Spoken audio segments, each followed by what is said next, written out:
Ready to ditch those boring square images and inject some visual pizzazz into your Wix website.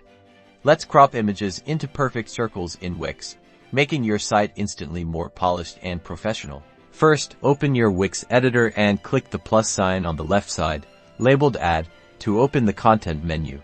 Next, select Image from the Add menu. This will open the Wix image library, or allow you to upload your own image.